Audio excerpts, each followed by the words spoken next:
Hi everyone, তো কেমন আছো তোমরা সবাই? আশা করি সবাই খুব খুব ভালো আছো, সুস্থ আছো, আর আমিও খুব ভালো আছি। তো আজকে আমি আমার এই ছোট্ট রান্নাঘরে রান্না করব হচ্ছে মাংস। তো একদম সিম্পল কাঁচা লঙ্কা দিয়েই করব। কাঁচা লঙ্কা শুকনো লঙ্কা দুটোই দিয়ে করব। পরিমাণ মতো অল্প পরিমাণ নেব, যেহেতু মশলা এখনও মায়ের শরীরটা ঠিক হয়নি, তার জন্য পরিমাণ অল্পই নেব। কিন্তু আগের দিন মাংসটা ঠিক ভালো হয়েছিল না, রাত্রিবেলা করেছিলাম রুটি আর মাংস। কিন্তু আজকে একটু বেশি দিয়েই করব, যেহেতু একটু মাংসটা ভালো না হলে ভালোই লাগে না।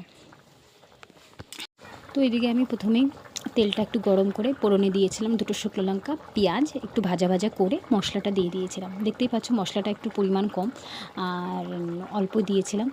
আর এদিকে পরিমাণ মতো দিয়ে দিয়েছিলাম লবণ, হলুদ।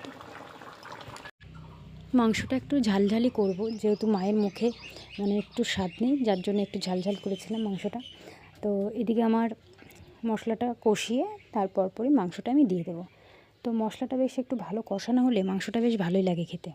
তো এদিকে মশলাটা কষানো হয়ে গেছে, এই যে মাংসটা দিয়ে দিয়েছি। আজকে মাংসটা ঝোল করব না, কষানো কষানো থাকবে, ওইটাই খাওয়া হবে, ভালো লাগে বেশ। গরম ভাতের সঙ্গে কষানো মাংস আর কি লাগে বলো।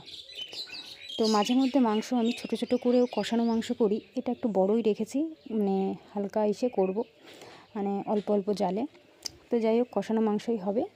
ভিডিওটা এই পর্যন্ত শেষ করলাম বন্ধুরা।